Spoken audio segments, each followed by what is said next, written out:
Economia prateada, longevidade no olhar.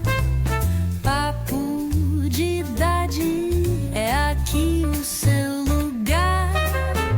Histórias contadas com tanto saber, o brilho no olho que faz renascer etarismo. Vamos desconstruir. Essa semana, nós vamos conversar sobre um assunto muito importante, do qual a gente já pincelou aqui em outros bate-papos, né? Quando a gente fala de preparação para aposentadoria, previsão de um futuro com uma certa reserva financeira, a gente está falando de uma educação financeira, de um planejamento financeiro para chegar lá nos 50, 60 anos confortável, né?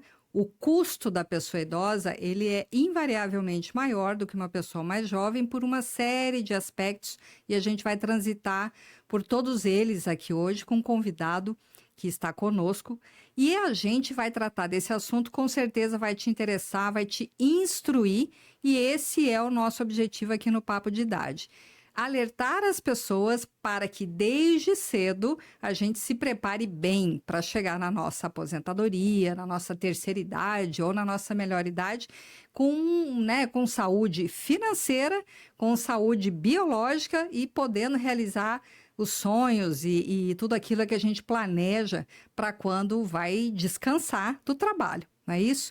Mas antes de entrar no assunto propriamente dito e apresentar para vocês o convidado da semana, eu quero agradecer o nosso patrocinador de 2026, a nossa parceria com o Grupo Criando Valor. O Grupo Criando Valor é especialista em educação corporativa. Expertise em planejamento e implementação de programas e cursos específicos que podem ser desenvolvidos de forma exclusiva para a sua empresa e de acordo com as particularidades dos seus processos. São cursos presenciais ou à distância. O Mundo RPPS é especializado em certificações através de plataforma EAD para os gestores e conselheiros dos regimes próprios de previdência. Todos os cursos possuem simulados, exercícios de fixação, apostilas, dentre muitas outras vantagens. Na loja virtual você encontrará todas as informações sobre os cursos e poderá realizar sua compra de forma simples, rápida e segura.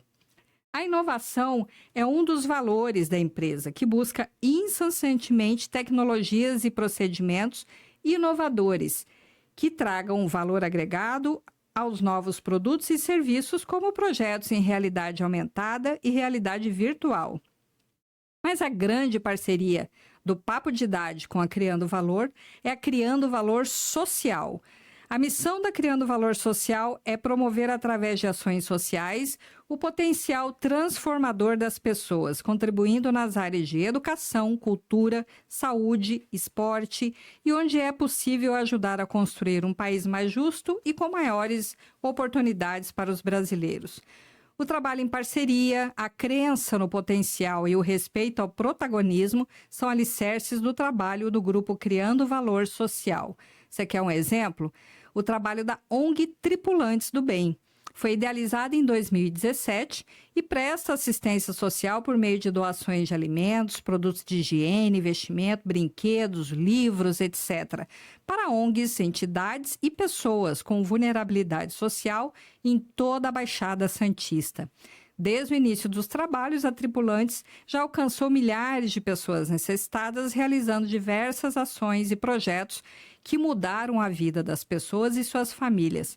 Você quer conhecer melhor todos os trabalhos desenvolvidos pelo Grupo Criando Valor? É só acessar o site grupocriandovalor.com.br e também em todas as plataformas das mídias sociais. Muito obrigada, Edmir, por acreditar no Papo de Idade e por formalizar essa parceria conosco. Bom, estamos aqui hoje com o Gustavo Leite. O Gustavo é sócio de uma empresa de consultoria em regimes próprios de previdência que atende todo o Brasil, consultor de valores imobiliários, né? Tem um MBA em finanças e é planejador CFP. Isso mesmo? Uhum. Muito obrigado, Gustavo, por você estar aqui, né? Está viajando toda a região aqui de São Paulo, veio lá de Curitiba, onde ele fica baseado, para conversar hoje sobre esse assunto tão importante que é o planejamento financeiro. Bem-vindo e muito obrigada. Obrigado pelo convite. Bom falar sobre isso, assim, realmente é um tema que na minha casa é recorrente e a gente, apesar de não atuar, assim, não atua diretamente nessa parte do mercado financeiro, mas a gente produz muitas ações, muitos conteúdos, então a gente está sempre em contato e qualquer oportunidade que eu tenho para falar sobre isso eu aproveito. Então, obrigado. Maravilha. Eu fisguei o Gustavo através de um evento que eu assisti na internet, que foi realizado pelo Instituto de Previdência de Ubatuba, onde ele fez uma palestra, uma fala sobre essa questão do planejamento financeiro. Eu falei, opa, eu tenho que trazer esse assunto aqui para o canal, para os nossos seguidores, e ele imediatamente já topou e está aqui para fazer essa fala com a gente. Então vamos lá, olha só, Gustavo, o brasileiro tem, por histórico, né, tem o hábito de fazer um planejamento financeiro de longo prazo? Olha, não tenho dados, mas o meu palpite, o que eu observo é que não. Inclusive, a gente observa, o Serasa, especialmente, faz muitos levantamentos, muitas pesquisas sobre isso. Eles têm uma base de dados grande. E anualmente, pelo menos, eles divulgam relatórios. Eles têm, inclusive, relatórios mensais, mas anualmente eles têm relatórios bem robustos que nos fazem acreditar que não. Eles não falam de planejamento, mas trazem dívidas e assim, endividamento e inadimplência. São duas coisas diferentes que, inclusive, a gente deve falar sobre isso. Mas pelos dados de endividamento e inadimplência, me faz acreditar que não. E aí tem vários motivos. Um deles a gente tem que falar, isso é nível de renda. Fala-se muito que não existe, não há educação financeira na escola. Agora isso já há, né? Mas até pouco tempo não. Que não se fala sobre isso, e tudo isso é verdade. Mas a gente tem que destacar um ponto que não vai ser o objeto da nossa conversa, mas tem que destacar que é nível de renda. O nível de renda do brasileiro é baixo. Então a gente vai buscar aqui nessa conversa trazer algumas soluções, mas esse é um ponto de partida que deve ser o ponto de partida não, mas é um ponto que deve ser destacado, porque existe uma certa pressão, naturalmente, quando se fala em educação financeira, em poupar, em planejar. Então quem não consegue poupar e planejar, acaba que pode se sentir fracassado ou pode se sentir que não está conseguindo executar uma ação óbvia, porque todo mundo sabe que tem que planejar. Isso aí, não, o que a gente vai falar aqui não é que as pessoas têm que planejar ou que elas têm que poupar. Todo mundo sabe disso. Nessa conversa, eu espero que a gente consiga desenvolver alguns argumentos e ferramentas que ajudem a colocar isso na prática. Então, tudo que tem que poupar, todo mundo sabe. Nosso nível de renda no Brasil é baixo. Então, não há acredito que não haja esse costume, mas é uma coisa que a gente tem que mudar daqui para frente, dentro da nossa realidade.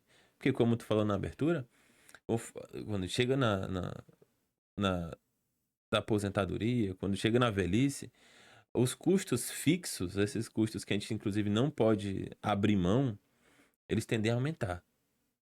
E aí a gente precisa de recursos para isso. Para manter a nossa qualidade de vida, manter o padrão de vida depois da aposentadoria, que é um outro ponto que deve ser discutido sempre. E é isso que a gente eventualmente discute, é isso que a gente estava falando na Ubatuba. Então, o ponto de partida é difícil, mas a gente precisa encontrar ferramentas para que a gente mantenha a qualidade de vida aí por muito mais anos.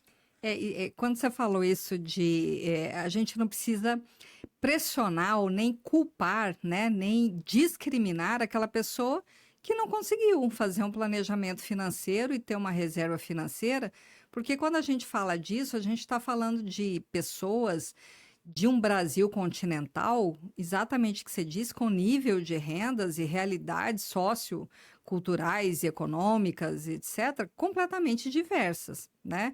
Então, se eu fatiar o país dentro do seu IDH ou da sua renda per capita, a gente vai ter aposentado com um perfil completamente diferente em cada uma dessas partes dos nossos diversos Brasis, né? Mas a grande maioria trata a velhice, a aposentadoria, como um problema a ser resolvido lá quando ela chegar. Uhum. Então, o que eu enxergo? Eu enxergo que o jovem que está agora entrando no mercado de trabalho precisa ter uma consciência agora de que esse é um tema independente do que ele esteja fazendo, onde ele esteja morando, mas que ele precisa começar a pesquisar e tratar disso agora, para daqui 30, 40, 50 anos refletir. Mas o primeiro ponto que eu acho importantíssimo falar sobre isso é exatamente quando a gente fala de aposentadoria, é acreditar que daqui 20, 30 anos eu vou me aposentar pelo INSS. Uhum. Dificilmente isso vai acontecer, porque a base de contribuição está cada vez menor, o trabalho informal é cada vez maior, né?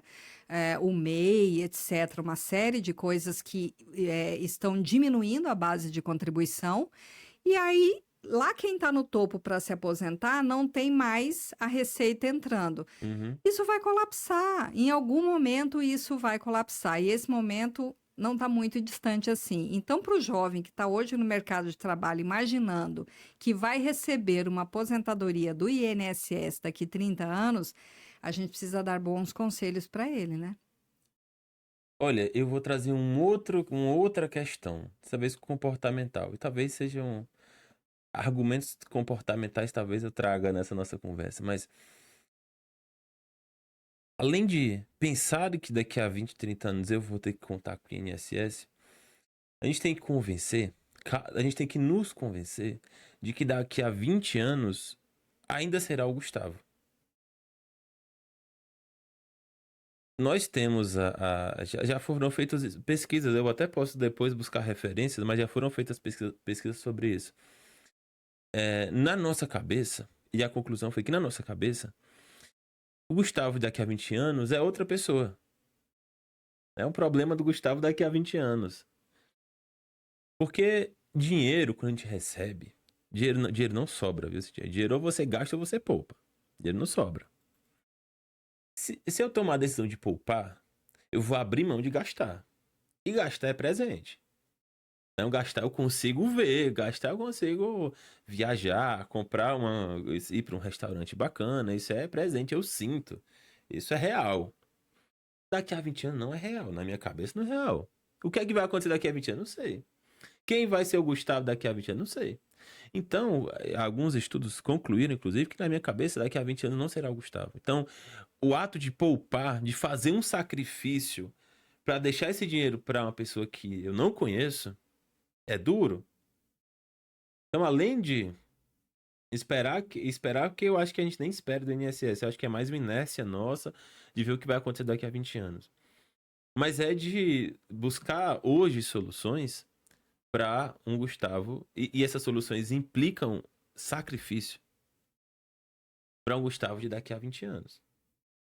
Olha, eu não tenho um argumento para tentar convencer, mas eu entendo que esse exercício de buscar pensar no futuro, e aí como você falou no início, de planejar, acho que esse exercício rotineiro vai talvez me convencer de que daqui a 20 anos ainda serei eu, daqui a 20 anos eu vou precisar de renda, e se hoje eu consigo fazer esse esforço, consigo trabalhar um pouco mais, consigo me sacrificar um pouco mais, que talvez daqui a 20 anos eu não queira, eu não possa, eu não sei, talvez esse exercício rotineiro seja a única forma de me convencer.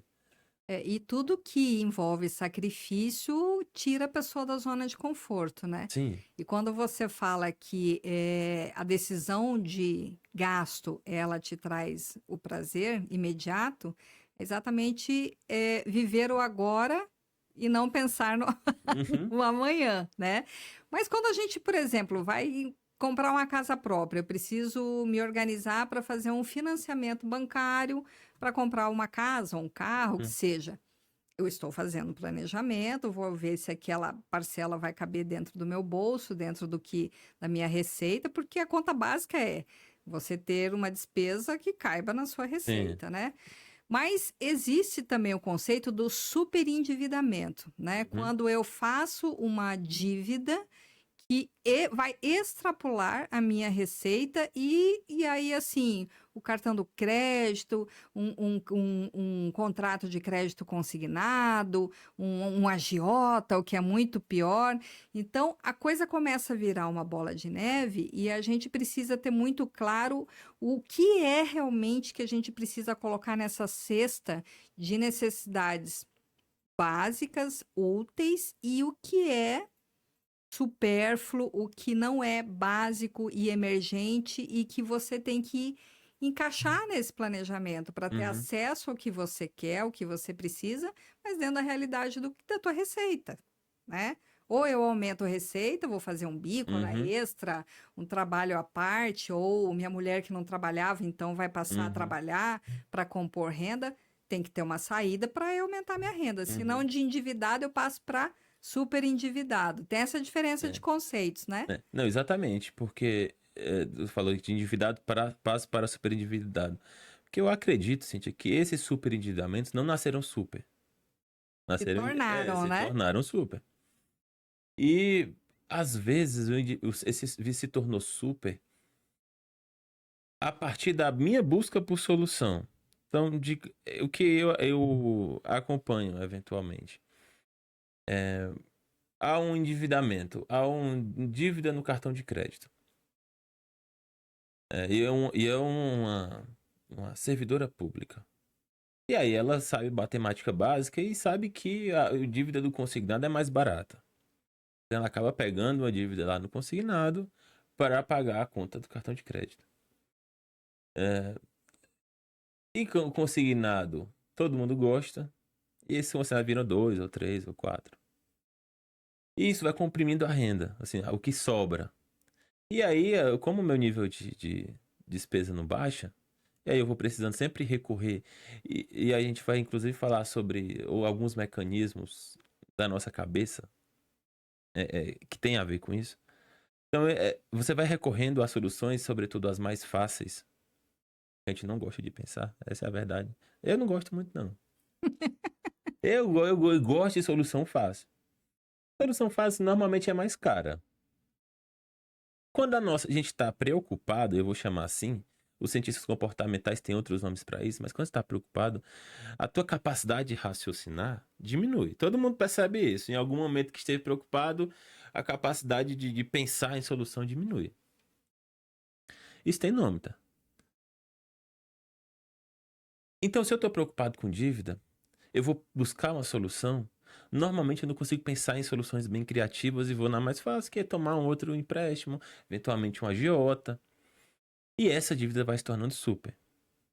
E aí, quando se torna super, aí a gente tem um avanço na legislação do Brasil que facilita quem se identifica nessa situação de superendividamento de encontrar uma solução. Então, isso é um baita de um avanço, inclusive. Eu fico aqui pensando, eu tenho uns dados que eu quero jogar aqui, porque talvez muitas pessoas não conheçam essas informações. Olha só, vou ler para vocês. O indicador que mede o percentual de famílias brasileiras que têm dívidas com cartão de crédito e financiamentos alcançou 79,5% em janeiro deste ano, patamar mais alto já registrado, igualado a um recorde de outubro do ano passado. O dado faz parte das pesquisas de endividamento e inadimplência do consumidor, divulgada agora 6 de fevereiro. Em dezembro, o nível de endividamento estava em 78,9. Ao analisar os dados de janeiro, percebe-se que o endividamento é mais presente em famílias que ganham até 3 salários mínimos, chegando a 82,5% delas. Qual é o perfil dessa dívida? Cartão de crédito, 85%. Carnês, 15%. Crédito pessoal, 12%. Financiamento de casa, de carro, crédito consignado, 6%. Cheque especial, não sei ainda quem que recebe cheque, mas deve ter cheque pré-datado rodando ainda na praça, 24%. Ou seja, 1 em cada 5 famílias brasileiras afirma ter mais da metade dos rendimentos comprometidos com dívida. Primeiro vamos separar endividamento de inadimplência. Normalmente os dados que são publicados são sobre endividamento. E, São dados da Agência Brasil, tá? e dívida é um compromisso financeiro futuro. Então, se tu tem um financiamento para pagar ou a própria fatura do cartão de crédito para pagar, isso é uma dívida. E dado o nosso comportamento com cartão de crédito, por exemplo, esse nível, esse nível de endividamento não me assusta. O que a gente tem que avaliar é o nível de inadimplência. E esse estudo sobre inadimplência é mais escasso. Porque inadimplência é quando realmente você está devendo. É quando você está devendo e não consegue pagar. Dívida é quando você deve. Então, meu cartão de crédito fechou a fatura, lá no dia 5 eu vou pagar, então eu tenho uma dívida. Tudo bem, eu posso ter recurso para pagar, é tudo bonitinho. Inadimplência, esse é um ponto que, inclusive, deve ser mais estudado, deve ser mais abordado, é quando eu não tenho recurso suficiente. Aí chegando nesse ponto de superendividamento, e aí sim eu vou precisar buscar soluções criativas ou não tão criativas, mas esse é o primeiro ponto que a gente tem que buscar separar. E esse número de 70%, ele já vem assim, a gente já vem nesse patamar há bastante tempo. E de novo, o Serasa produz alguns relatórios muito relevantes sobre isso. Mostra que as mulheres, elas lideram esse ranking, mas provavelmente porque elas que são... Provavelmente não, mas porque elas que são as chefes de casa. Elas que têm que arcar com, enfim, todas as despesas, elas que são as principais provedoras de muitas famílias, às vezes a única. Então a gente vê esse número associado às mulheres, mas muito por isso. Então, se o nível de endividamento e de inadimplência do Brasil é alto, mas como a gente falou no começo, o nível de renda, até 3 salários mínimos, que é a maioria da população, 3 salários mínimos não dá para fazer muita coisa. E além de a maior parte uma em cada 5 famílias tem a maior parte dos recursos já comprometidos, outra parte, metade ou quase dessa renda, é direcionado para alimentação. Então você escolhe, ou eu vou comprar comida ou eu pago dívida. Eu vou comprar comida. Então esse nível de superendividamento tem crescido muito entre as famílias de renda mais baixa, porque a renda tem sido comprimida. A gente vê números de inflação hoje controladas, mas a inflação que a gente vê lá no Jornal Nacional, que é o IPCA, hoje controlada, fica na casa de 4%, 5%, não reflete, na maioria das vezes, a realidade da minha casa. Então, ela é um cálculo, uma média de vários itens que, em média, é aquele negócio. Se eu te colocar os pés no congelador e a cabeça no forno, na média, a minha temperatura tá natural, né? Mas, enfim, então não é tão preciso, assim, não reflete a minha realidade. Então, a gente tem visto o aumento de preço de itens dos básicos, por outro lado, o aumento de taxa de juros que comprime, enfim, que aumenta a minha dívida. Então, isso mostra uma realidade que a gente tem que encarar, que vai para além de educação financeira. O que a gente pode fazer com a educação financeira é trazer esse nível de informação para que, a partir da atual realidade, busque-se tomar decisões. Aí, no final das contas, a gente está falando de tomada de decisão. Busque tomar decisões alinhadas com o que eu quero. Que aí tu falou, quero comprar uma casa, quero me aposentar, né? Isso tudo tem a ver com tomada de decisão.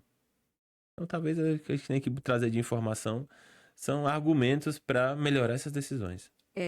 Porque existem muitos sonhos, né? Quando a pessoa começa a falar em aposentadoria ou já sabe que daqui a alguns anos próximos ela vai se aposentar, as expectativas são essas, ou viagens, ou uma casa de veraneio, ou na serra, ou na praia, né? Um sítio, a gente já falou aqui em outras entrevistas, comprar um sítio, criar lá sua vaquinha, enfim. E aí, quando a gente faz a viagem do deserto, que foi uma analogia que eu já usei aqui também. Você sabe que você vai fazer uma viagem para o deserto daqui 30 anos. O que você vai fazer nesses 30 anos? Você vai planejar a sua viagem. Só que no dia que chega para embarcar para a viagem, você chega lá no meio do deserto, cadê sua garrafa d'água? Mas não vende aqui? Não tem nenhum lugar. Não tem.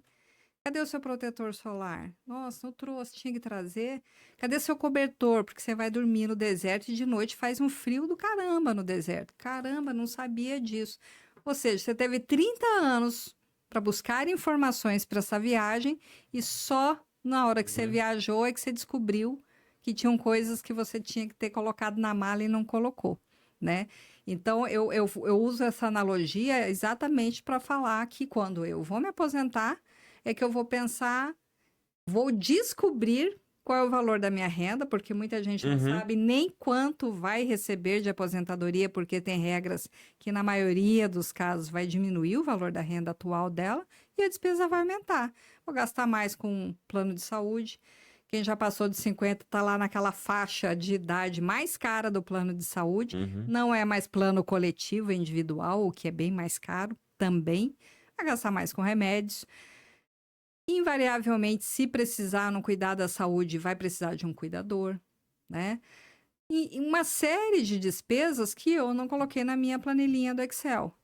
Então, eu não sei se existe um medo do economês de achar que falar de dinheiro é um assunto que eu não entendo, que eu não conheço, eu ouço os relatórios, as coisas, falar de taxa Selic, de INPA, INPC, enfim, no Jornal Nacional, ou seja, onde for, a pessoa não conhece, não entendo, vou sair da sala e não quero saber disso. Mas, né, é exatamente traduzir isso para o nosso dia a dia, que a gente realmente precisa quebrar essa barreira, esses paradigmas e trazer para o nosso dia a dia, sentar a família, né? Porque a decisão é uma decisão de família.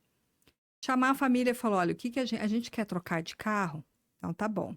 Então a gente não vai mais comer pizza todo final de semana. A gente vai viajar para a praia? Então tá bom. Então não vai ter cinema esse mês, não vai ter escolhas, né? Para você poder realizar aquilo dentro de um planejamento. E lá para aposentadoria a mesma coisa. Eu penso que as pessoas não sentam em família, não fazem esse planejamento, não conhecem a realidade do seu próprio orçamento. Ainda existem muitos casais que o meu dinheiro é meu, o seu dinheiro é seu, e a gente não compõe renda. Eu pago o meu cartão, compro o meu batom e meu sapato, e você paga o seu cartão e paga o financiamento do carro, paga a água, paga a luz, né? Então, tudo isso parte de uma cultura que a gente precisa falar em todos os lugares, de todas as formas, com as pessoas que a gente conhece. Aqui no Papo de Idade, a gente tem essa dinâmica de fazer essas instruções. E eu acho que passa por aí, sabe, Gustavo, da gente estar nos ambientes e desmistificar que planejamento financeiro não é nenhum bicho-papão. É familiar. Planejamento financeiro é familiar. Inclusive lá, quando a gente estava conversando com o Ubatuba, a gente fez um material chamado Faça Render. E nesse material, a gente traz isso. O planejamento financeiro é familiar. Eu tocou em vários pontos que já traduz, abordam todo o planejamento. Primeiro, ele é familiar. E como toda família, tem sua dinâmica. Lá em casa, por exemplo, o dinheiro é da casa. O dinheiro é da casa. É um caixa único. É, um caixa único. Tem uma outra família que aí não, é cada um com o seu recurso, divide as contas. Isso pode funcionar muito bem. Então, por ser familiar, tem que seguir a dinâmica daquela família. Então, esse é um ponto que assim, isso é indiscutível. Sobre ter o conhecimento de economia, não precisa. E até fazer aqui uma crítica aos meus colegas do mercado financeiro. Inclusive, acabei de vir de um evento gigante no mercado financeiro. Os profissionais do mercado financeiro normalmente falam mais difícil. Dificultam as coisas para parecer que o que eles fazem é mais complicado e que ninguém sabe fazer. Tá? Para se valorizar. Isso valoriza muito. Então, acho que o mercado financeiro, ele, historicamente, é um mercado que paga melhor. Eu acho que um dos motivos é esse. Fala mais difícil. Mas para fazer o planejamento, para fazer os primeiros investimentos, precisa de pouco conhecimento. Conhecimento de matemática básica, enfim, de noticiário semanal, isso já é mais do que o suficiente. Mas, gente, o problema do planejamento não é cognitivo. Não é de conhecimento, não é... É comportamental. Porque chamar a minha família para conversar, inclusive se eu estou numa situação financeira favorável, é mais fácil.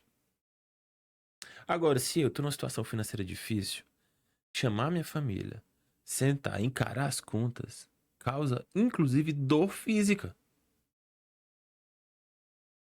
Chamar, assim, assumir, repetir para mim que eu tenho falhado, que eu tenho sentido dificuldade, esse tem sido, eu realmente acredito que esse tem sido um dos grandes causadores de superendividamento.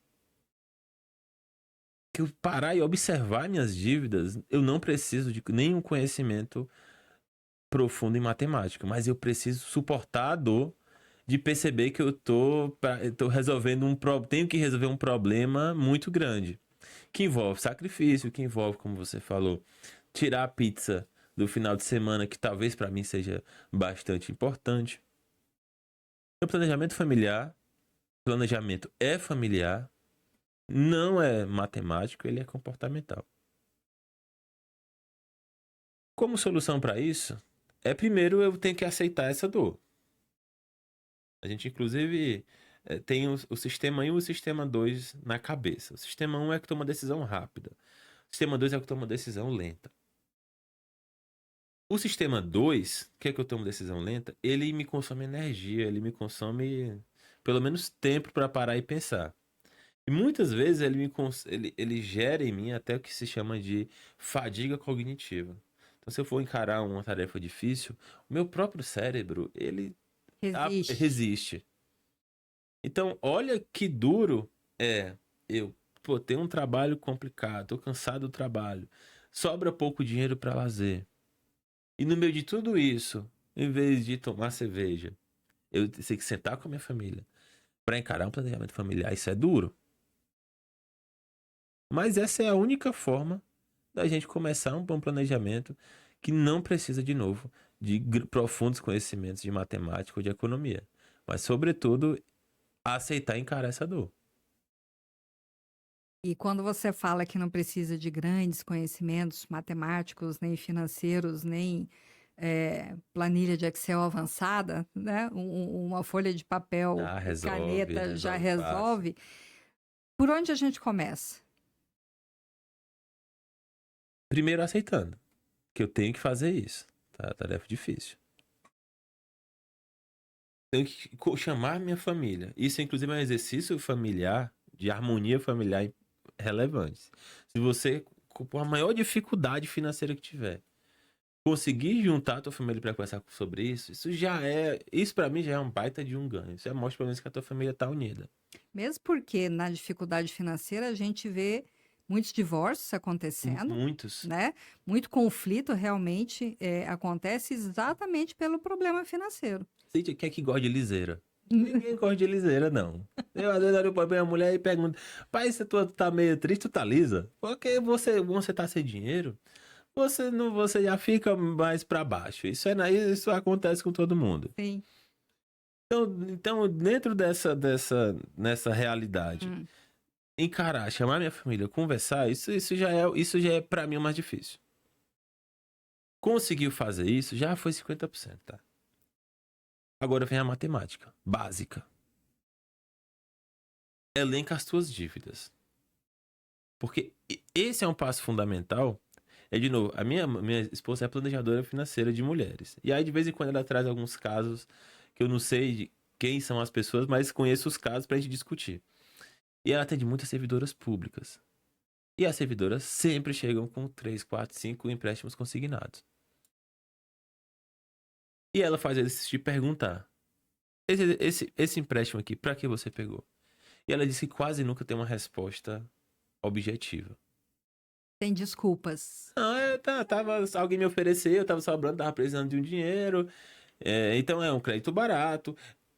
Faz parte da cultura de servidor público. Todo mundo tem que ter. Acho que quem não tem fica excluído do grupo. E acaba que vai tomando, não sabe por quê. Então, desde o começo, junta a tua família para conversar sobre isso. Isso já é 50% do caminho. Elenca as tuas dívidas. O que é cartão de crédito, o que é, enfim, o que é que tá devendo de financiamento, enfim, o que é que tá atrasado, quais são os... primeiro elenca. Depois tu vê quais são os custos de cada uma. Então, o cartão de crédito tem taxas mais altas. Já chegaram a 500% no ano. Cheque especial Cheque especial. Então vai e você elenca isso. E põe o prazo de cada uma. Tem duas técnicas distintas. Uma é você começar pagando as mais caras. Você paga menos juros. Outra é começar a pagar as que estão mais próximas de acabar. São as menores, as que estão mais próximas, porque você vai ticando, vai riscando e vai te dando uma motivação para continuar. Então tem esses dois caminhos. Identificando, você vai conseguir, agora com a família, respirando com calma, vai conseguir encontrar soluções. Quem tá para receber dinheiro teu, quer receber, tá disposto a negociar. Então, desde os feirões que acontecem de Serasa, enfim, pelo menos anualmente acontece algum. Mas você negociar com os bancos, e aí vai aqui uma dica. Depois de determinado período, 6 meses normalmente, aquela tua dívida, no balanço do banco, o banco já te chama de devedor duvidoso. Então já tem pouca chance de receber esse dinheiro. Então ele te coloca numa cesta de que tem pouca chance de receber. Logo, essa cesta aqui, ele tá muito mais puxa a negociar. Porque ele já espera que tu não pague. Então, pô, ele tá mais aberto a negociar contigo, a te dar desconto. Essas dívidas mais antigas, provavelmente, o teu credor tá mais disposto a conversar, negociar contigo. É melhor ele receber alguma coisa do que não receber nada. Então, para ele é jogo, né? Depois de um mês de dívida, o problema é teu. 1 ano, o problema é do banco. Então, tu vai lá, ele tá disposto a negociar. Então, você vai ter as informações. Você vai conseguir identificar o que é mais caro, o que é mais barato, o que está mais próximo de vencer, o que está mais longe. As soluções. Olha, essa dívida não é tão grande. Talvez, se eu fizer um serviço extra, eu consiga direcionar esse recurso para o pagamento de dívida. Então, Cíntia, a questão tem suas dificuldades de renda brasileira, que é um ponto que tem que ser sempre destacado. Precisa de um conhecimento básico de matemática. Precisa de um conhecimento basiquíssimo de economia. Mas o mais difícil é eu conseguir escrever, pode ser num guardanapo, esses dados. A partir daí, com calma, é difícil pedir calma nesse momento, mas com calma, encontrar solução. E encontra. Eu conheço casos muito bem-sucedidos de pessoas que estavam em situação de superendividamento, fizeram um esforço, se conscientizaram, chamaram a família para conversar, eventualmente conta com um profissional ou conta com um amigo que talvez possa dar bons conselhos e possa ajudar a colocar isso em prática. Tem casos muito bem-sucedidos de gente saindo de endividamento e virando investidor. E do mesmo jeito que não precisa de muito conhecimento de matemática e economia para sair das dívidas, também não precisa de muito conhecimento para começar a investir. Eu espero que todo mundo que esteja nos acompanhando, que esteja numa situação de endividamento, planeje para que passe a ser investidor muito em breve. Quando você fala da questão comportamental e encarar o bicho-papão e assumir que você tem um problema que precisa ser resolvido, eu acredito que também passa pela vergonha da pessoa ir lá no banco e falar assim: olha, eu não atendo o telefone, porque os bancos, né, ligam 55 vezes por dia. E ele chega no banco numa situação assim desgraçadamente humilhante, com uma vergonha de sentar lá e falar: olha, eu tô devendo, né? Mas eu não consigo pagar, eu quero ver o que que pode ser feito, renegociar essa dívida, parcelar, enfim, o que que o banco tem para propor para eu realmente quitar e terminar com esse problema, porque vira, né, um problema para a pessoa. Então, quando a gente fala de comportamento, eu acho que existe muito isso da vergonha de dever, tanto para o banco quanto para qualquer outra, né, pessoa, física, jurídica, enfim, que ele deva, assumir a incapacidade de honrar com seus compromissos também leva ao endividamento, à não busca dessas soluções por uma questão comportamental, né?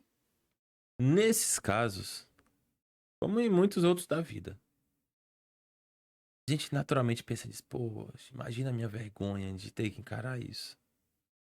Mas eu vou propor um exercício.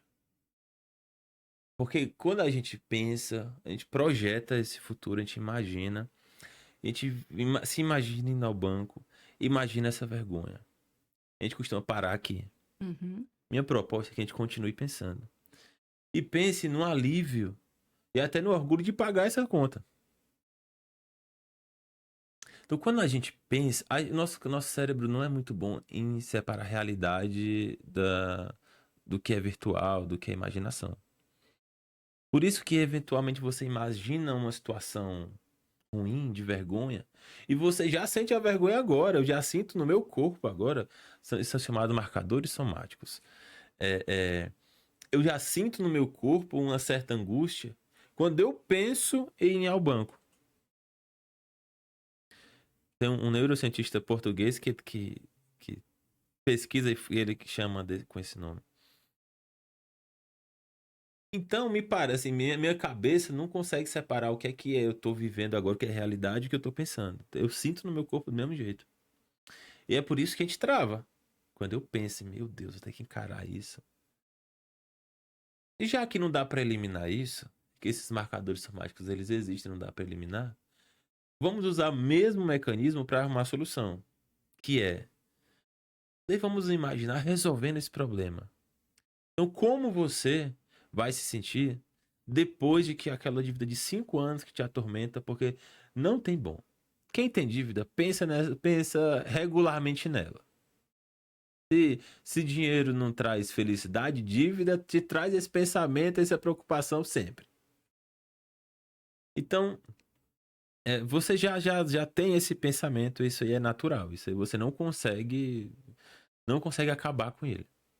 Vamos usar o mesmo mecanismo para pensar como eu vou me sentir, como a minha família vai se sentir depois que a gente resolver essa situação.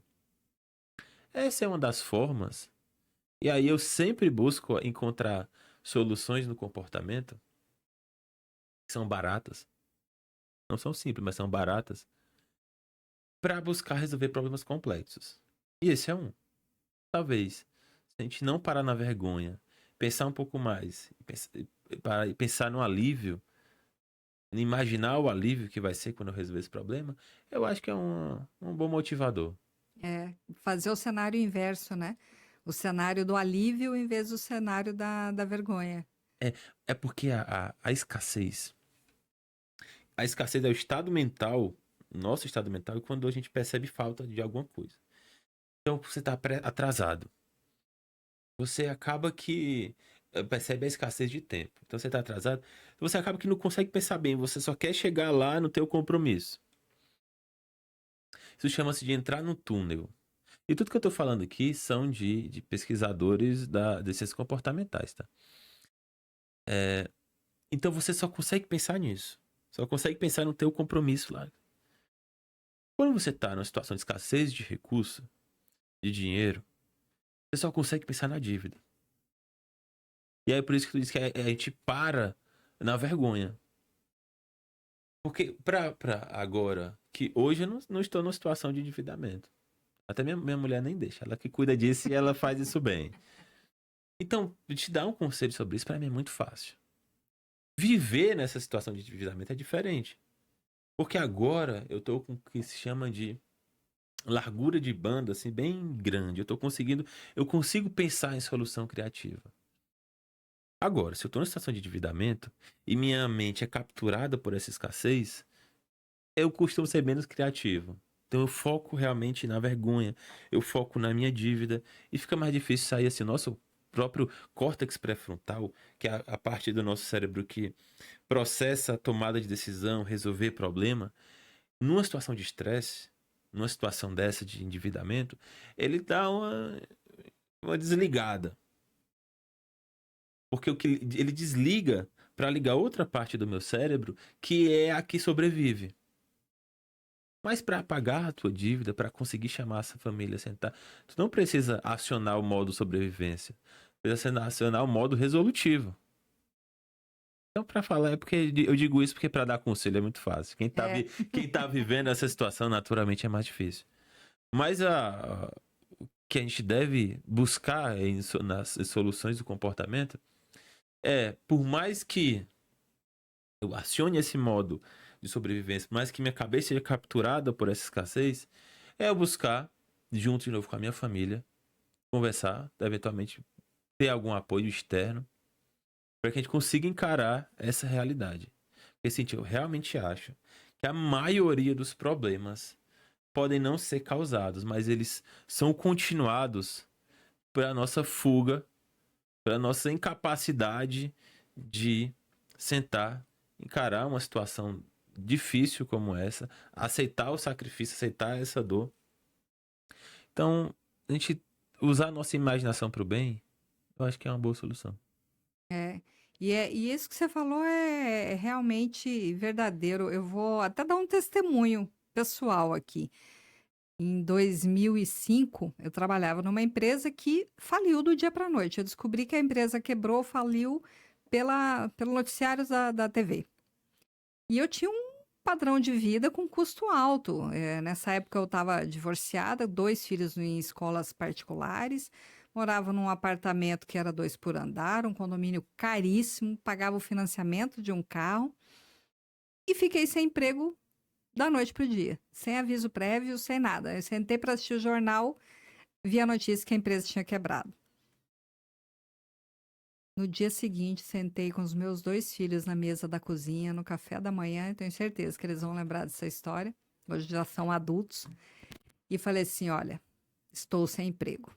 Aconteceu isso, isso, isso, e nós vamos ter que virar 360 graus, porque tinha uma reserva muito pouca, financiamento de carro, enfim. O apartamento, na época, eu ainda não tinha, o imóvel era alugado, era um aluguel caro, eram 3 suítes. E num bairro nobre, era um custo alto, eu tinha um custo alto de vida. Cheguei para os 2, falei, coloquei no papel, sentei na mesa do café da manhã com um papel e uma caneta. Falei, hoje o nosso custo é esse, e sem o salário que eu ganhava, eu não vou conseguir pagar. No máximo, mais 2 meses eu consigo honrar com esse custo de vida que a gente tem. Então, nós vamos procurar outro lugar para morar, um lugar mais barato. Eu vou procurar outra escola mais barata para vocês irem. Vou fazer uma transferência de escola e vou entregar o carro. Vou vender o carro, quitar o financiamento e voltar para uma motinha bis que eu tinha na época encostada na garagem, que era relíquia, eu não queria vender, que foi a primeira motinha que eu tive, estava lá encostada. Vou voltar para a motinha, vamos mudar de casa, vocês vão mudar de escola e eu vou procurar emprego. E assim eu fiz. Nós saímos do bairro Nobre, lá de Fortaleza, onde você morava. Fui para uma região bem mais periférica, já lá perto do Castelão, do estádio, Uhum. numa casa de rua, né? Sem condomínio, para evitar a despesa de condomínio. Coloquei eles numa escola municipal ali da Redondeza. Voltei a andar na minha bis e fui procurar emprego. Então, assim, não tinha o que fazer. Eu não tinha outra saída a não ser encarar a realidade, ter coragem de fazer. Eu fui lá no banco, entreguei o carro, vendi o carro, quitei o carro. E eu estava pagando há muitos anos um consórcio para um carro, sei lá, eu já tinha até esquecido desse consórcio e nesse mês eu fui contemplada.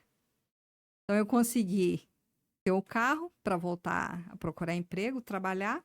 Um mês depois, no máximo, eu já tinha conseguido um novo emprego e devagarinho fui me reestruturando, né? Eu saí de Fortaleza, eu tinha um apartamento comprado na praia, meu. Então eu consegui me reestruturar, mas tomando todas essas medidas que não tinha outra saída, né? Eu acho que quando você está numa encruzilhada, ou você segura o boi pelo chifre, ou você vai ser perfurado pelo chifre. E eu tive que segurar o boi pelo chifre e foi uma decisão de família. As crianças entenderam perfeitamente.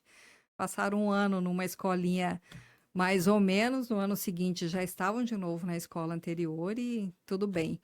Então, o não a gente já tem, né?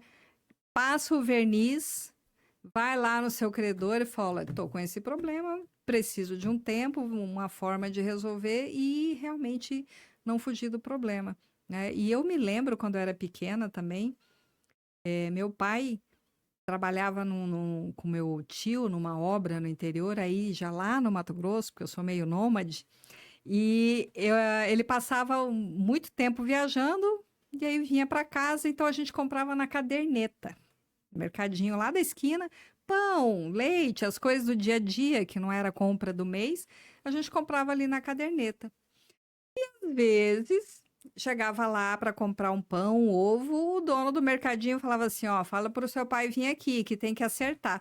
Nossa, no dia seguinte eu já não ia mais, minha mãe mandava, vai lá comprar um leite. Não vou, não vou. A questão da vergonha, né? Mas aí meu pai chegava, depois acertava. Então tem coisas que você realmente precisa assumir, fazer, porque não tem outra saída, né? Não.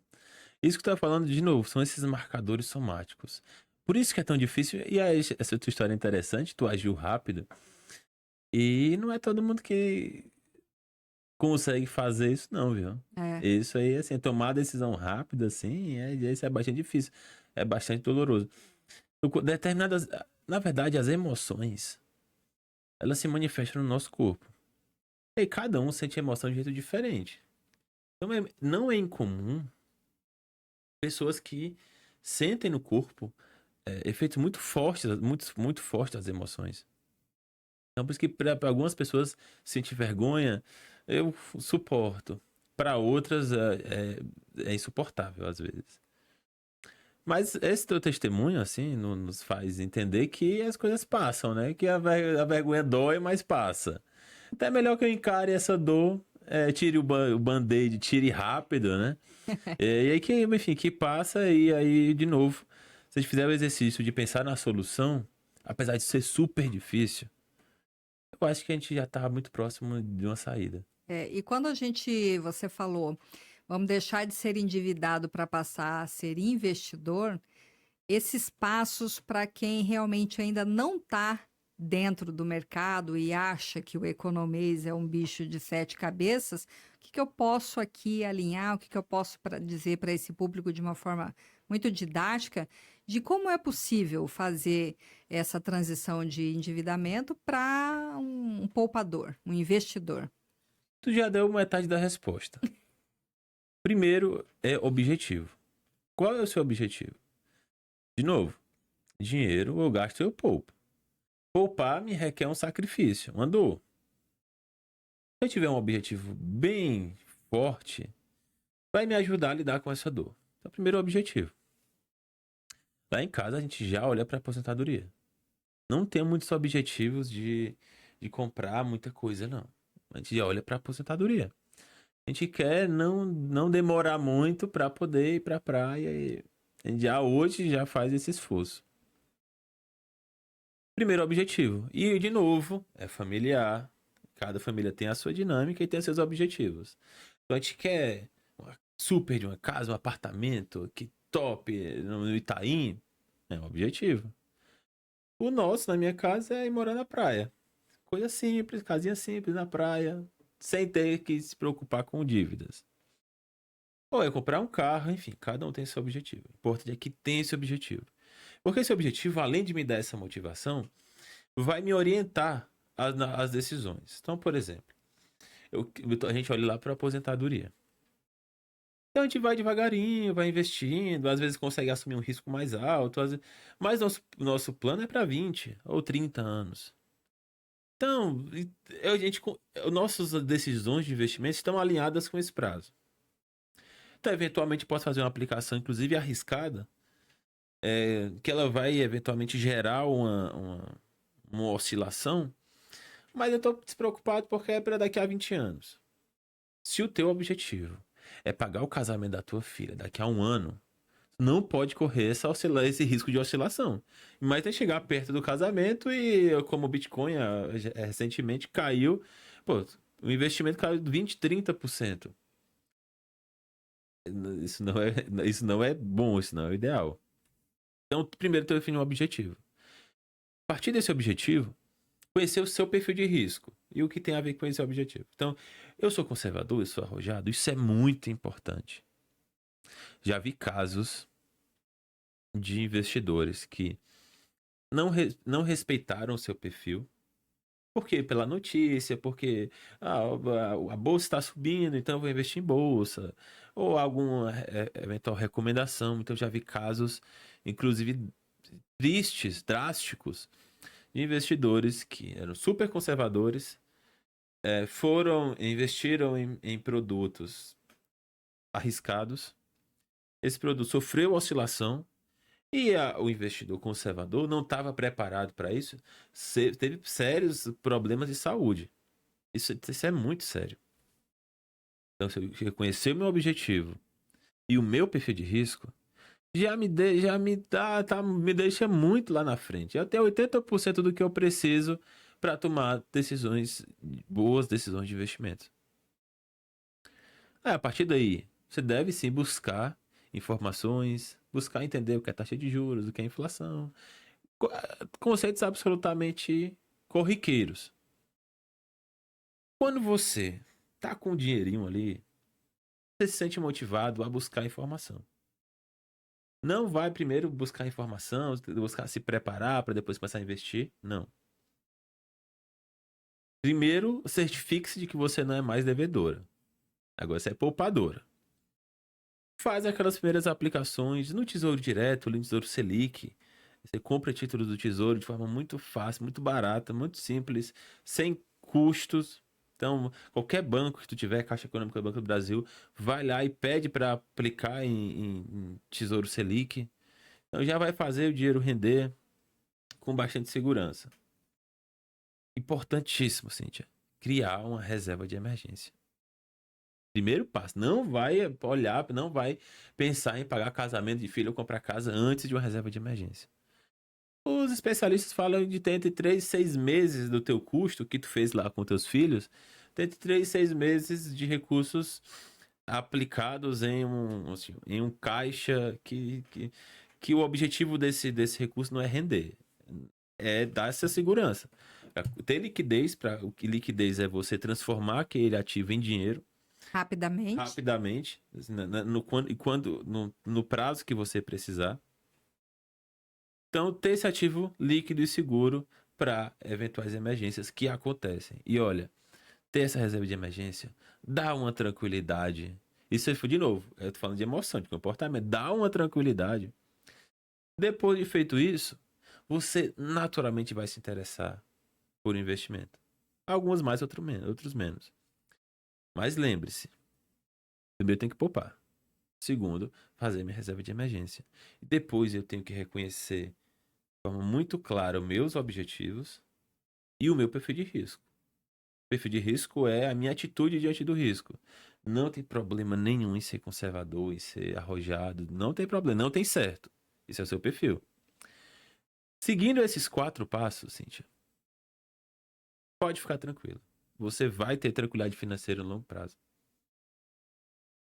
Tem que ter um pouco de cuidado, né? Porque existem pessoas e pessoas. E aqui eu não vou generalizar, porque toda generalização é burra. Mas fatos que já aconteceram na família. Gerente de banco tem produtos de prateleira que precisa ser vendido, ele tem que bater meta para ganhar prêmio e promoção.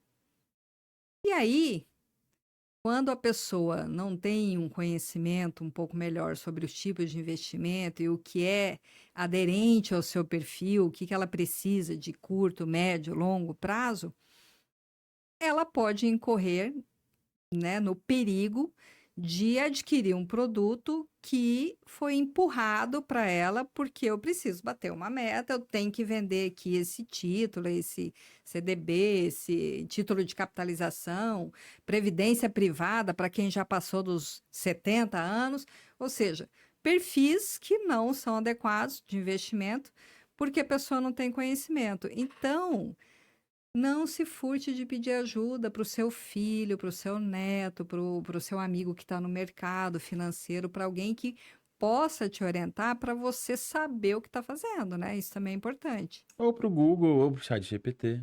Então, assim, isso já, assim, já me preocupa menos. Ainda existe muito. Realmente, eu-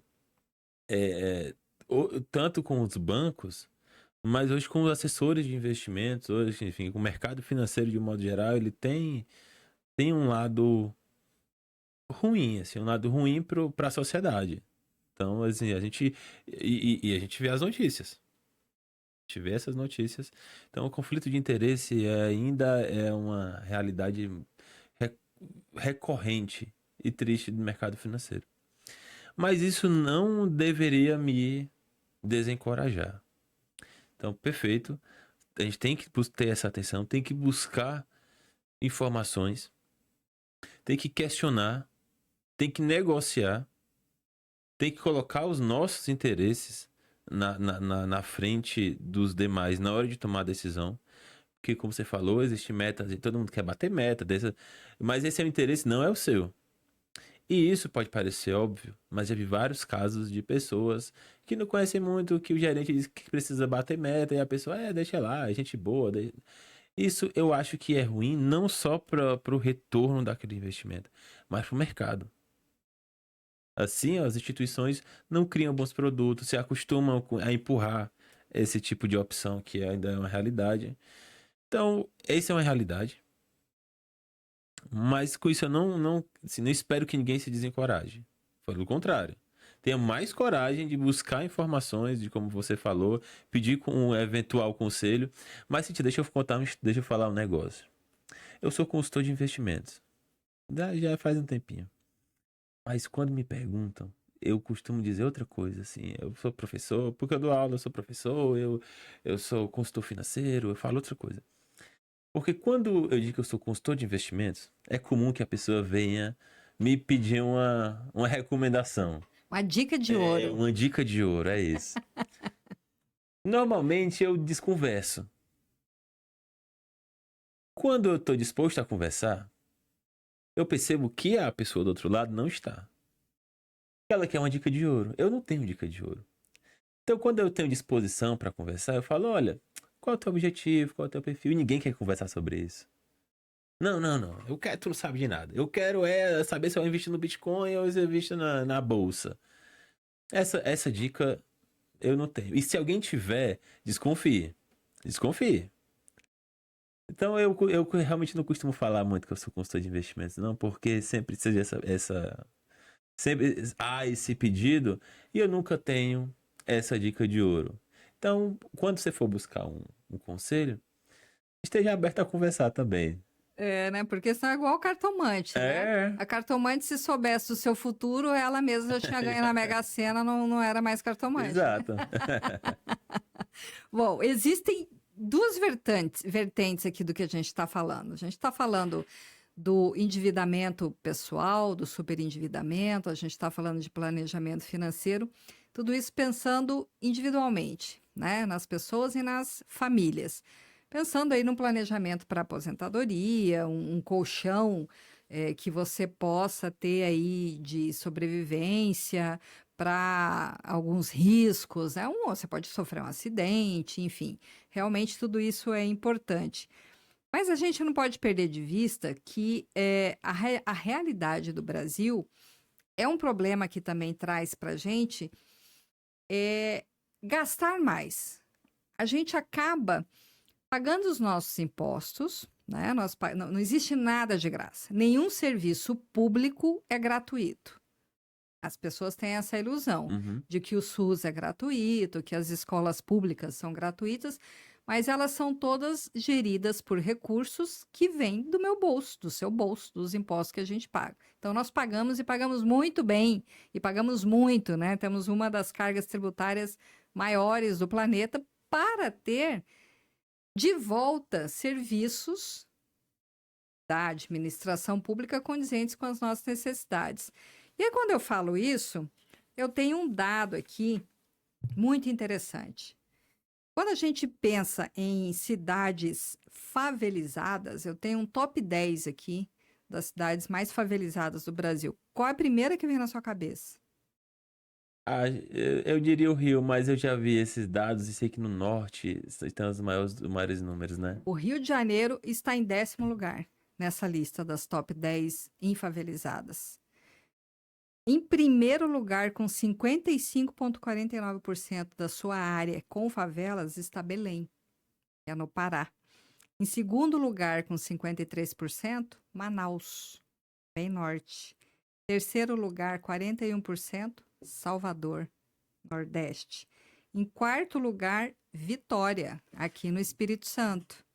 Quinto lugar, São Luís. Sexto lugar, Macapá. Sétimo lugar, Fortaleza. Oitavo, Teresina. Nono, Recife. E em 10º, Rio de Janeiro. Então, tirando o Rio e Vitória, que são o Sudeste, todas as outras 8 cidades são Norte e Nordeste.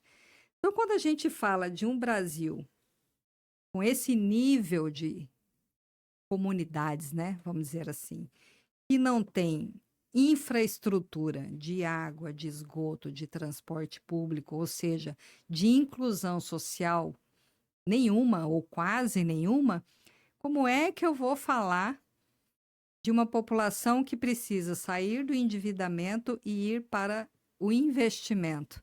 De pessoas que precisam se aposentar tendo uma reserva financeira para poder realizar os seus sonhos, né? Então, a gente passa aqui por um problema de estrutura tributária. Para cada R$ 1 que São Paulo manda para Brasília, ela recebe de volta 7 centavos. Todo o dinheiro fica concentrado em Brasília. Agora, com a reforma tributária, então, nem se fala.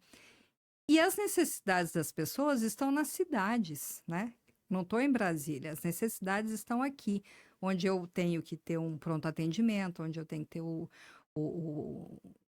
remédio, eu tenho que ter leito de UTI, eu tenho que ter centro-dia do idoso capacitado, eu tenho que ter cuidadores de idosos na rede para atender, eu tenho que ter calçadas sem buracos, eu tenho que ter água tratada, rede de esgoto em toda a cidade. Como é que eu vou ter essa estrutura para oferecer para a população 50 a mais que está explodindo aí no Brasil, se de cada R$ 1 que eu mando para Brasília eu recebo 7 centavos de volta? Então, esse endividamento e essa incapacidade das cidades de retornarem bons serviços públicos para o indivíduo impacta diretamente a qualidade de vida. Então, o brasileiro está numa sinuca de bico, porque por mais que a gente entenda aqui que é necessário renegociar minhas dívidas, organizar minha vida financeira, fazer um mínimo de planejamento, ter um esforço, conversar com a família, o Estado está me esmagando o tempo todo. E aí? A gente começou a conversa falando sobre isso, falando sobre renda, que é algo que eu tenho pensado bastante. Eu sou do Ceará e hoje moro em Curitiba. O sotaque não nega, né? Quem está aqui ouvindo já identificou. Eu sou do Ceará e moro em Curitiba e ando muito pelo sul do Brasil, pelo sudeste. E percebo um fenômeno que é pouco tratado. Quase ninguém fala disso. E eu só consigo perceber porque hoje eu enxergo.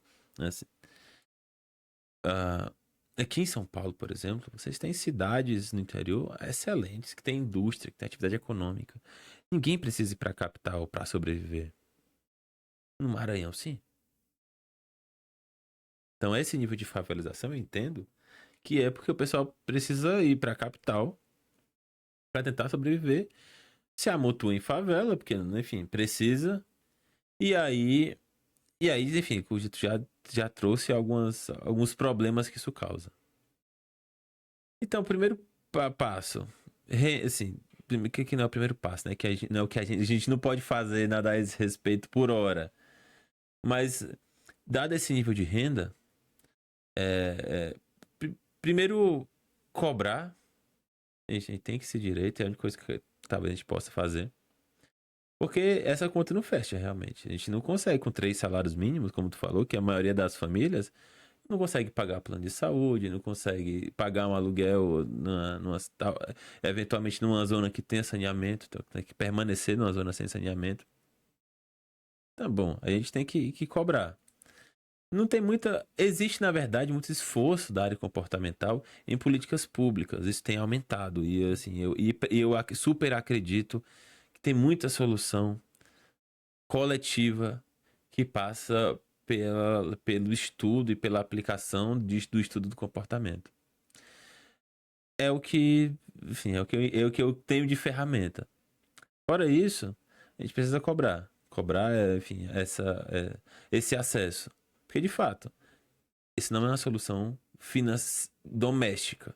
Essa não é a solução doméstica. O que a gente pode trazer aqui, talvez, são algumas ferramentas de solução doméstica.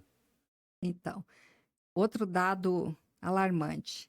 Nós temos no Brasil 1.282 municípios que não arrecadam o suficiente para pagar o salário do prefeito.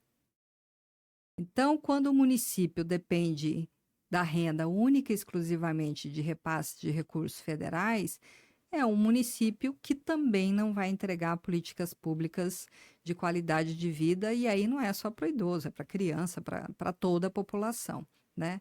Então, os pequenos municípios, na Europa existe um movimento muito grande de unificação desses pequenos municípios que não têm como se autossustentar.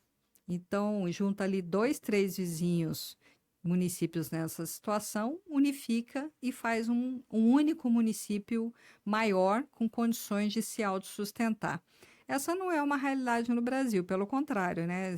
Juntou 5.000 moradores no bairro grande, já quer eleger um prefeito e ter uma Câmara de Vereadores e Ministério Público, enfim, toda a máquina estatal que consome o dinheiro todo. Então, quando a gente fala aqui de envelhecer e ter uma renda, a gente não pode perder de vista, e aqui a gente, né, como economista, cientista político, a gente tem que trazer essa abordagem de que a gente vive nesse país que dificulta, né, essa tomada de decisão de investimento e de poupança. O que fazer? Bom, muita coisa não está no nosso alcance, a gente não está lá em Brasília, enfim, isso depende do nosso voto, da nossa consciência e de trazer esse debate para os eventos, para as pessoas que a gente conhece na esfera pública, Conselho Municipal da Pessoa Idosa, né? Um Instituto de Previdência que junta lá os seus aposentados para fazer uma palestra. Acho que são informações que a gente precisa levar para cobrar do poder público esses posicionamentos a nível estadual e federal também, né? A gente não pode ficar o tempo todo com o pires na mão, né? Dependendo de 7 centavos que retorna lá de Brasília. Então, não tem solução fácil, né? Nós realmente vivemos num problema, nós realmente vivemos num problema estrutural e não tem solução fácil, tanto individualmente, pegar o boi pelo chifre, sentar com a família, ver o que é o nosso endividamento, como é que a gente vai resolver. E tem aquela máxima, né? Que eu não sei se para você é válida. Algum tempo atrás eu ouvia muito falar sobre isso. Troque uma dívida cara por uma dívida barata. Pegue um crédito consignado e quite o seu cartão de crédito. Mais ou menos isso ainda funciona? Funciona. Funciona, né? Funciona. Desde que a tua dívida tenha um objetivo. Então, pegar uma dívida barata para pagar uma cara, faz sentido. Mas depois você tem que pagar a barata e ficar kit. Se eu mantiver esse pensamento de que sempre eu vou ter uma opção mais barata para cobrir uma cara, eu tanto vou pegar as caras quanto as baratas. Então, matematicamente, super faz sentido. Você vai se habituar a pegar dívidas caras e baratas? Essa já não é minha recomendação. Por que que, é assim, se existe um limitador, eu não sei se nem está dentro da tua alçada essa resposta, mas assim, eu fico me perguntando, se eu tenho lá um limite do meu salário que pode ser comprometido com empréstimo consignado, como é que a pessoa consegue fazer 4, 5, 6 empréstimos consignados? Porque eu pego um, vou pagando, e aí vai me sobrando Margem. margem. E aí vou pagando e vai sobrando Ah. margem. E a oferta desses empréstimos é muito agressiva. Nós falamos sobre isso com o Procon aqui. Não, a oferta. Porque, olha, Cíntia, te ligam e desse jeito que funciona. Eles perguntam, Cíntia, 20 mil reais agora te ajudariam? É claro. Quem é que 20 mil reais não ajudaria? Às vezes eu nem tenho nada em mente, mas, faria uma viagem bacana com 20 mil reais. Então a resposta é sim, pra todo mundo. Então, olha, eu posso te mandar 20 mil reais e tu vai pagar só parcelas de 500 reais. Pague só depois da Páscoa. Eu tô só. Aí, 500 reais? Super cabe no meu orçamento. 500 reais eu vou ganhar 20 mil. Só que aí a pessoa omite que você vai pagar em 90 meses. Então, quantos empréstimos já não foram tomados assim? Assim, vários. Conheço vários casos como esse. Então, há esse lado da oferta. Por isso que se não tiver o planejamento, se não tiver alinhado, se não tiver um objetivo, eu inevitavelmente vou cair nessa proposta. Que imagina te ligar oferecendo 20 mil reais, eu aceitaria na hora. Uhum. Depois é que eu iria fazer as contas. Peraí, 500 reais em 90 meses, talvez talvez essa conta não tenha sido favorável a mim.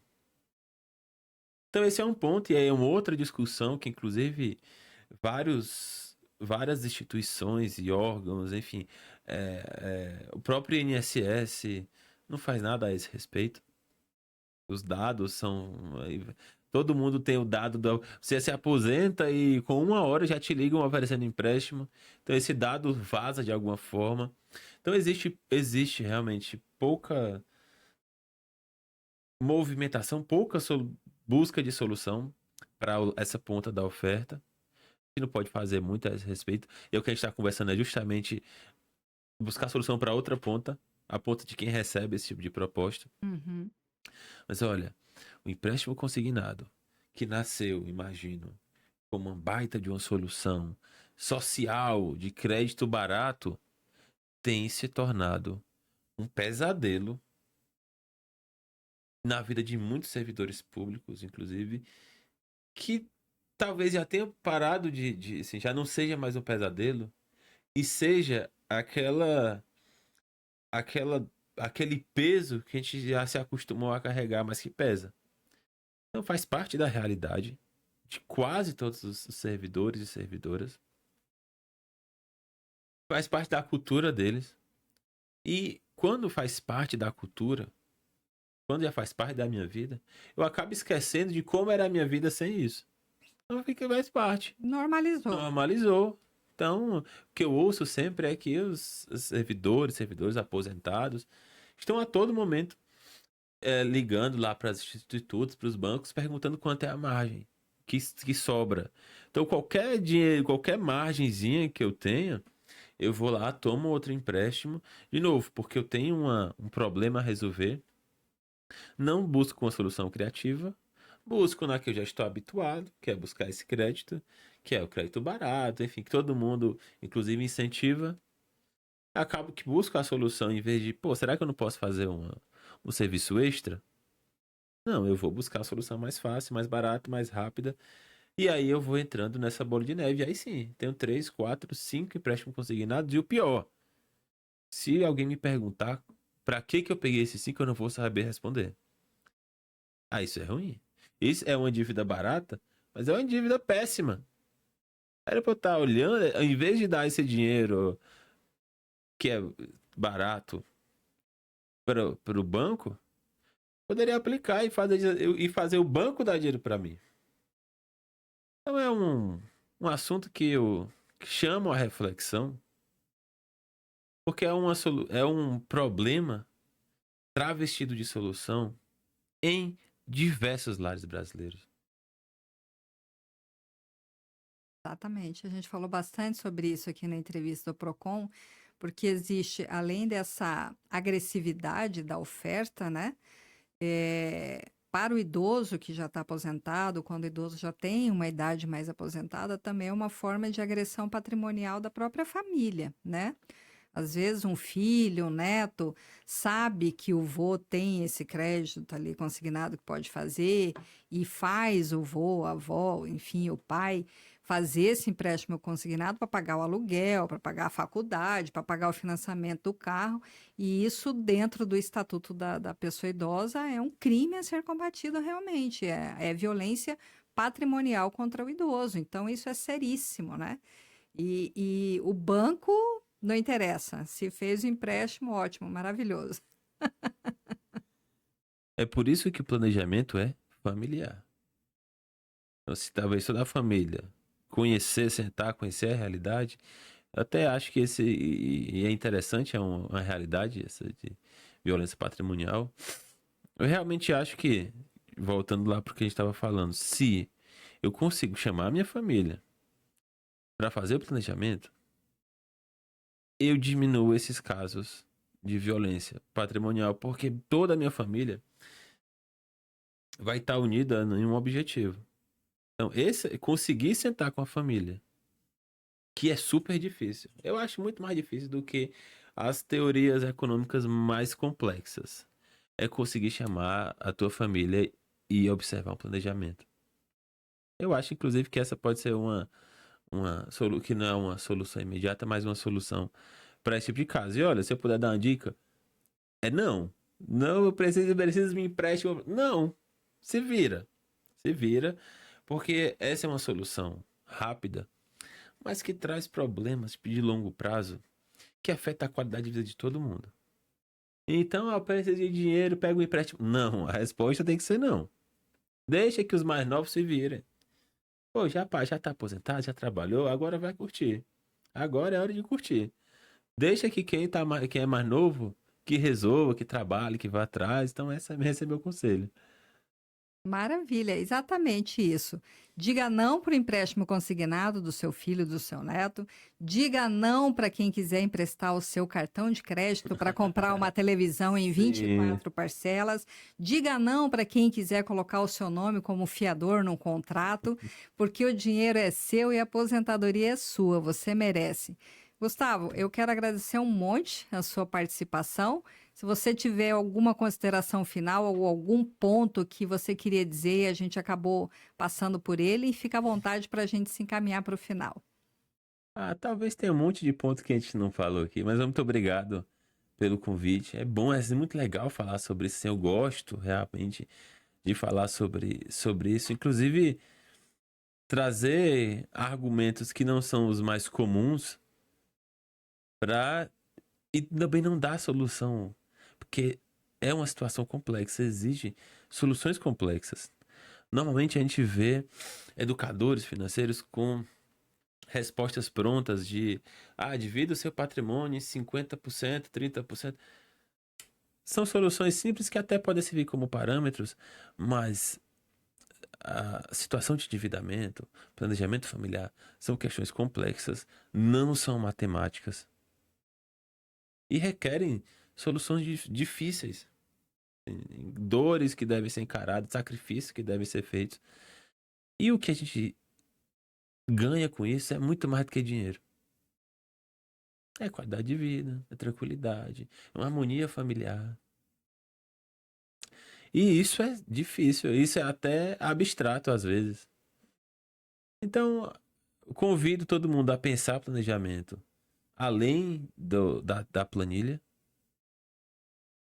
Pensar planejamento como exercício familiar. E quero agradecer ao convite.